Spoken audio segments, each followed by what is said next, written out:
Thank you very much. Can you all hear me? Loud and clear. That's excellent. You got it. Okay, well, good morning, good afternoon, ladies and gentlemen. Now, who travelled up here on the tube, the train this morning? Did you notice something quite interesting? We seem to have suddenly acquired Nordic personal space. You notice people are standing further apart. If you travel like I did in the West End last week, you will notice on the tubes, nobody is voluntarily sitting next to anybody who looks Chinese. So there is something going on here. When I started preparing for this session at the turn of the year, you'll notice at the beginning of the title of the session, it says Brexit. And I thought that would be the natural hook for it, the obvious topic. But back then, coronavirus was really not much more than a medical issue in China.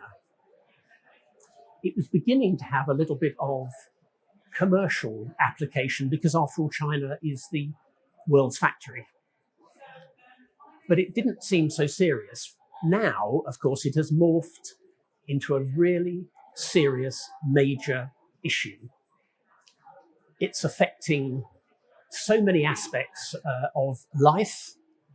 On a personal level, it's an issue for me. I'm high risk category because I have a lung condition. But of course, business is what we're here to talk about. I would love to talk about the medical aspects, but I'm not going to. We're here really to think about the impact for procurement professionals and supply chains. And I ask myself the question, is it actually possible for anybody in this situation to react in a sensible and coordinated way? Can we actually influence what is going on? Can we mitigate the risk? I'm going to try to give you some answers, but I think it's more likely, because I'm not sure there are answers, I'm going to give you thoughts to take away. And whilst I'm going to look at some of the facts and the figures, this is not a techie session. This is as much to do with soft skills in risk mitigation. And I'm also going to take you not just into soft skills as a vital tool, I'm going to take you into somewhere even less comfortable. I'm going to take you into, at the end of the session, a couple of stories that explain what happens if the worst overtakes one of your suppliers at a critical point in your supply chain, and you find yourself dealing with a devious, manipulative, ruthless insolvency practitioner, just like I was for 25 years. And you're going to find that that's a very different world. And I hope you'll enjoy those stories at the end, one good and one bad. So let's start. I put this is just really by way of background, the slide of Wuhan, the epicenter. You've got the obligatory picture of someone sneezing. You've got those people producing face masks, although I'm bound to say my advice is that they won't help you, but psychologically they're very important. And of course, you've got the benighted Diamond Princess, which turned out to be the best example you could possibly imagine of how a containment strategy, a quarantine strategy, doesn't work. And just to summarize the situation, the current, if you haven't checked it this morning, we have 91,720 cases around the world in 77 countries, and so far just over 3,000 deaths, 3,200 deaths. And the economic consequences of all of this can only be guessed at, but they will be considerable. And when you get into a time when British Airways says that it can no longer forecast its profits, you know that you are in uncharted waters, which is actually what the World Health Organization also said this morning. But also when the US Federal Reserve says it's going to take, quotes, appropriate action, you know that those uncharted waters are fairly shark infested. But there are some indicators of the impact of this crisis, let me just flash you up. This is a Bloomberg chart published about a month ago, which shows the percentage of intermediate goods supplied by China around the world. Intermediate goods, they're not finished goods. They are manufactured items, materials that go into a manufacturing process further upstream. And if you look at that, if you look at the most vulnerable, the top end, this thing here, you've got countries like South Korea, you've got countries like Japan, and you've got China's satellite manufacturing locations, Cambodia and Vietnam. But come down one more to this level here, you've got the US. And if you then come down to this area here, it reads like a list of major economies. You've got Argentina, you've got Australia, you've got Brazil, you've got South Africa, Indonesia. The list goes on and on. And if you happen, like me, to be a little bit visually challenged and you can't sort out the yellows, which I can't, then look at it another way. That's just a slight, these figures are older, they're 2015, but they're still very much meaningful. Now, it's very easy to look at this problem, this supply chain problem, in an overly one-dimensional way. You can say to yourself, is my supplier in China? Or is it in one of the hotspots like South Korea or Japan? If the answer is no, maybe I'm okay. Maybe I can relax. But no, you can't. What if your supplier is in Australia or is in India? Can they continue to manufacture without intermediate goods from China? So it's not as simple as looking at where the medical hotspots are. It's where the effect of the medical hotspots goes. And let me throw you another curveball. What about if your UK supplier is owned by an Asian corporate? Company Watch are about to publish fairly soon some figures about the foreign ownership of UK companies. Let me give you a little flavour, a taste for that. In the last 5 years, the number of UK registered companies that are ultimately owned in Asia has gone up 44%. 44%. So I ask you the question, if your supplier, your UK supplier, is Asian owned, will it still continue to get the support it needs from Asia? And with that Asia connection, will its lenders and, say, its trade insurers continue to support it?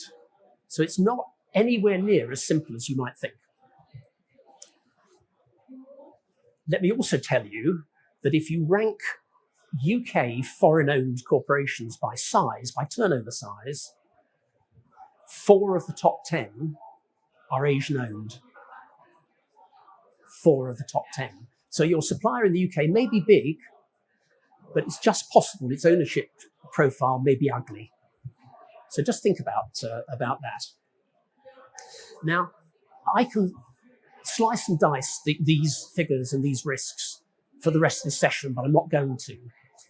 What I want to do is to take you into the numbers briefly before we talk about the people. Now, let's think about what might be an ideal financial profile for a supplier. There you go. It's lovely, solid profit line charging across the top of the screen. Good, solid balance sheet, well supported, tremendous funding, which means it's rich in cash and low on borrowings. That is an ideal profile. Even if the profits up here come down, this balance sheet is extremely strong and it will continue to support it in risk terms for an extended period. But what about this one? Now then, here you've got what in company watch terms is called a water skier, because its profits bob along at the top without being supported by its balance sheet. And you would say that's absolutely fine so long as those profits continue. But if they don't, and they begin to dip, as they did in January 2016 accounts, and then collapse in January 2017, and then disappear altogether at the end of 2017, there's nothing to support the company. It neither has profits, nor does it have a good balance sheet. This company actually finally fell over in, when was it?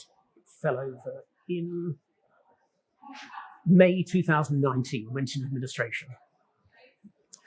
So we looked at a good, we've looked at a bad. Let me show you an ugly. Now this one is superficially much healthier, but it is an accident waiting to happen. It's another water skier. It's got a good profit line, or at least it did have initially, but it's not supported by the balance sheet.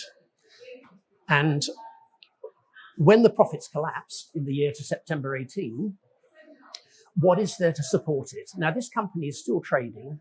I'm pleased to say I don't think any of you are trading with it, but it is still trading. It's a very well-known retailer.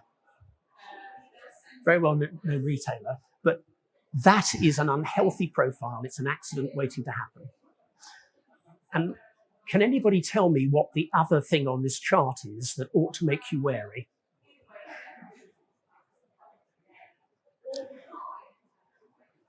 The year end has been extended. Changing a year end sometimes happens for good reasons, very, very rarely. And with a lame company, I would ask the question, what's going on? Why have they changed the year end? There's another problem that you can't see on this chart, but if you looked at the corporate structure, you'd find that these are the figures for the top UK entity in one of those convoluted corporate structures that disappears eventually off into the sunshine offshore.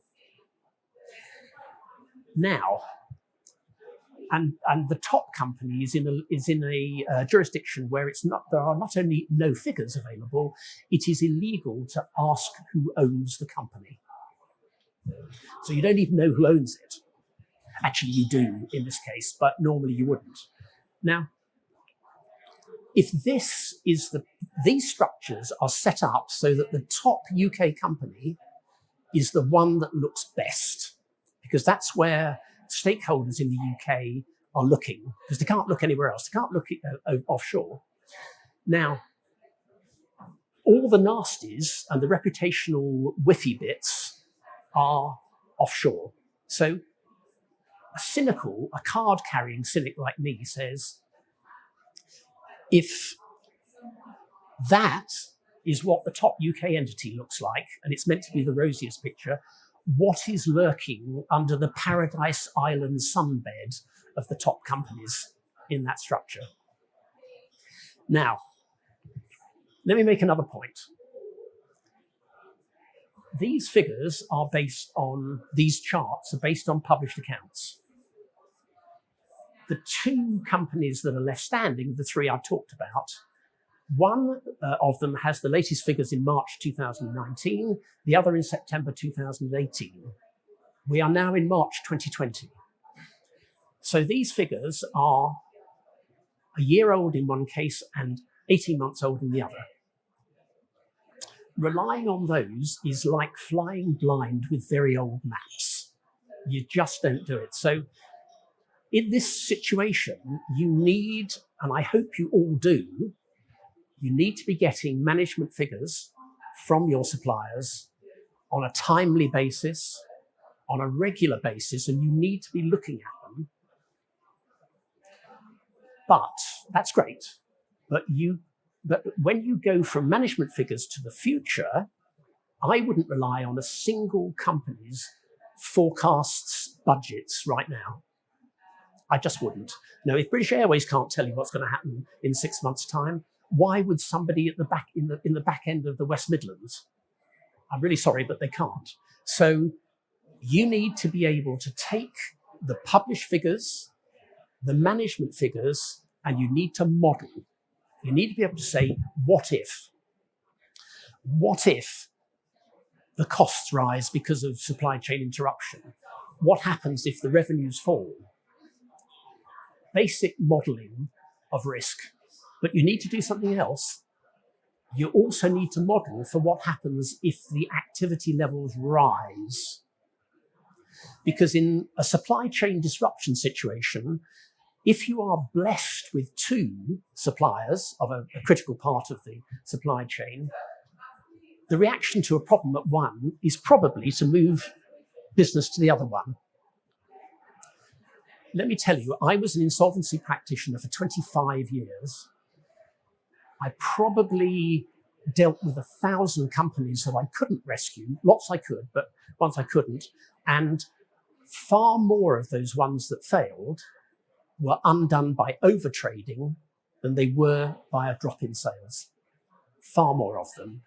And very few companies have the flexibility in their working capital to support a surge in business, a real quick surge in business, especially in this climate of uncertainty. So you need to model down and you need to model up.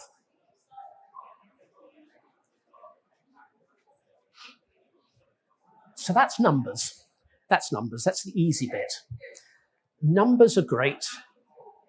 What will influence what happens with your supply chain is not numbers, it's people. Business is about people. Business is about what happens, how they behave, how they deal with the crisis. And I want to talk to you about soft skills. I want to talk to you about management behavior and the things you need to look for. There you go. There's your suppliers management team. They're doing what most executives and management teams are very good at. They're dealing with the odd dip, but they're managing growth. They're putting their backs into the growth and they're putting their arms into the growth. And the CEO, of course, is standing admiringly, pointing up to the sunny uplands of his next mega bonus. But how many of them have ever dealt with that? How many of them have ever dealt with that? I would bet very few. It's something that doesn't happen very often. And normally when it does, it's because of a predictable business interruption event, a fire, some force majeure issue to do with war, or I don't know, something like that. And there will be a contingency plan, there'll be business interruption insurance. But generally speaking, companies don't model and don't plan for a once-in-a-century pandemic. They don't. So what is going on? Here we go. The classic change management slide, all theory, the nice, even, carefully controlled, evenly spaced process of change. Classic in change management projects, typical. There's no such thing as a typical one. But what happens if this happens? What happens if it all goes like that? Now you have got management vertigo. You've got this thing happening in real time, really quickly. Think of it as the worst roller coaster ride you've ever been on as management. And what normally comes out of it is something like this. Or possibly that. And the reaction to it may very well be that. That is roughly what I looked like back in the 80s when I went to bed one night and with one of my subsidiaries in the AIM-listed group where I was CEO, in the middle of producing £1 million worth of air freight containers for Kuwait Air. And when I woke up in the morning, my first question is, what do I do with the £600,000 worth of aluminium in the factory now that Saddam Hussein has invaded Kuwait and has rounded up and executed most of the senior executives of my customer? And that was roughly what I felt like.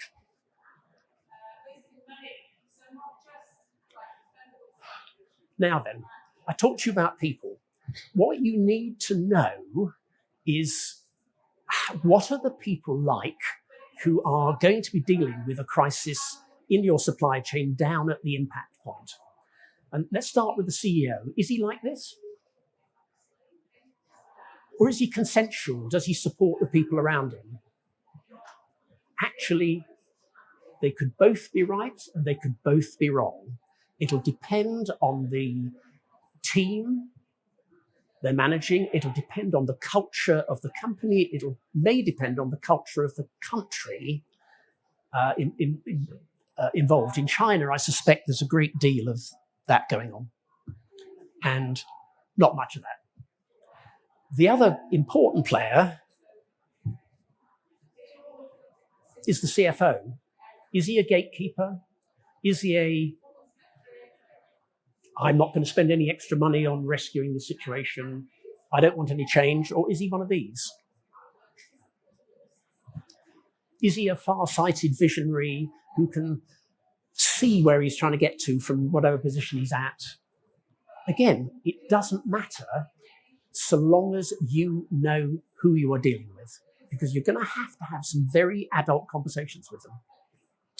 And if you'll forgive me, I really couldn't resist that. When you've been an accountant all your life, it's good to know what people think about you.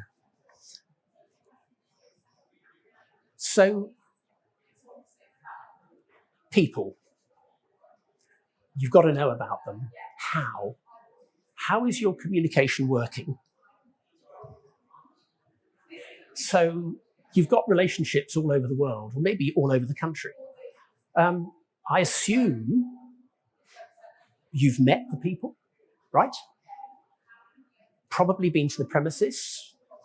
Maybe you joke with them about football on a regular basis, or if they're in South Africa, it's rugby. Maybe you talk about their kids, their houses, all those things. But do you, in this modern age of, I'm going to be very rude here, I'm going to sound like a Luddite, but I'm not. If everything is process-driven in your relationships, do you ever get into any sort of serious conversation with the key people? I'll bet some of you don't. It's a mistake. I don't know what the answer is, a mistake. And if you do talk, do they understand what you're saying? And do you understand what they're saying to you? Because if you don't, there's a problem, because what you really want is that good, solid, two-way conversation with people close enough to understand each other. So if that isn't happening, you need to find a way to make it, and quickly, because these are tough and difficult times.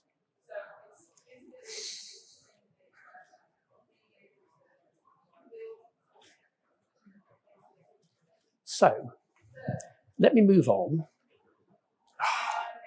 Don't you love sticky bits of paper?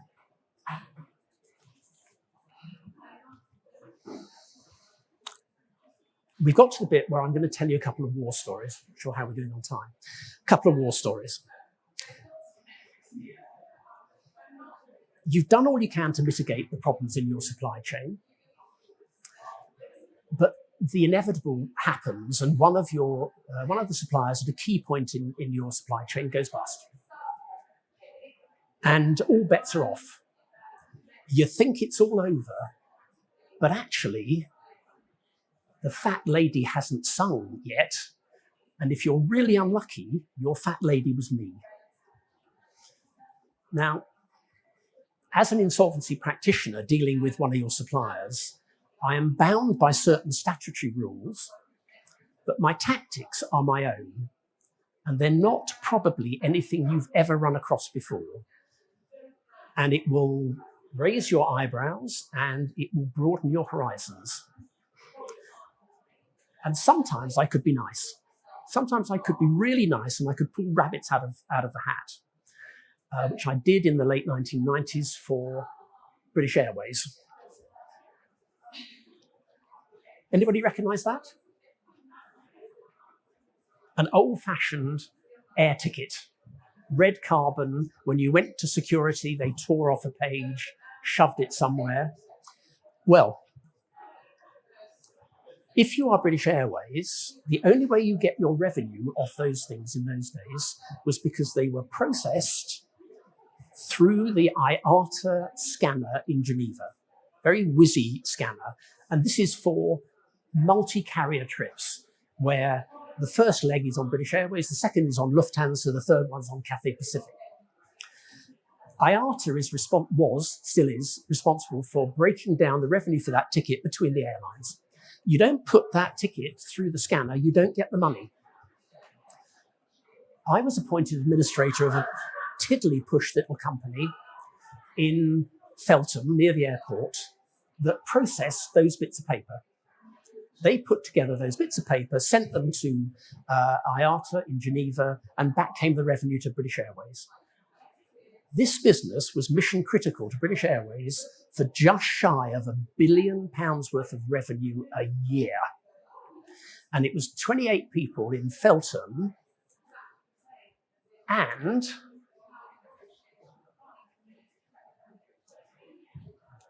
quite a lot of people in Bangalore.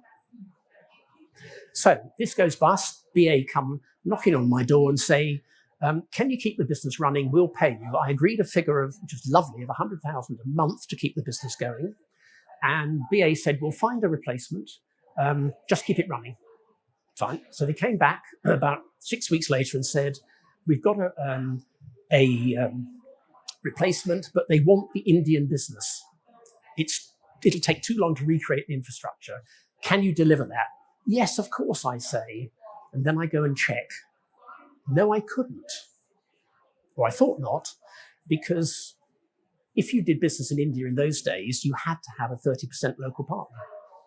So they set up a subsidiary in India, 30% local partner, great. Fell out with a local partner, had to find another one, gave them 30%, didn't get the first 30% back. So now I'm trying to deliver a subsidiary to British Airways replacement supplier that I only own 40% of. And I envisaged years of litigation. If you ever litigated in India, you don't ever want to do it because you'll die before it finishes. So I rang a mate in Delhi, one of the best connected insolvency lawyers, and said, here's the problem, Sumant, sort it for me if you can. And 2 days later, he rings back and he said, the share transfer certificates for all 60% is on its way back. They're on their way back to you. So I said, how on earth did you do that? He said, it is who your father went to school with, who's the father of somebody you need help from. So he'd put the two ends together. It cost me $500 to do that in 2 days. It would have cost millions to litigate it. So that's my nice side. That's me in helpful mode. But sometimes I was administrator or receiver, and somebody further up the supply chain thought they were in control of the situation, thought they could bully me, and thought they could mess about with paying me for work done by the company that I was administrator of. So this is the story of an iconic British manufacturer, some of you may remember, called Turner and Newell, famous mainly for going down in a blaze of asbestos claims. In their early days, part of the group, the Newell bit, made propellers for some very famous aircraft. But by the time I got there, they were still making rotor blades for the Israeli Air Force, but their main products were cooling or fans in really sophisticated industrial cooling systems. And in this case, one of their major customers was Peugeot. And if anybody recognizes it, that's a 1990s Peugeot 505. And they made the rotor blade in a whizzy system that kept the production line, cool. And this, at the point I came on the scene, Turner & Newall were nearly at the end of installing a brand new system at the Peugeot factory in Metz in France.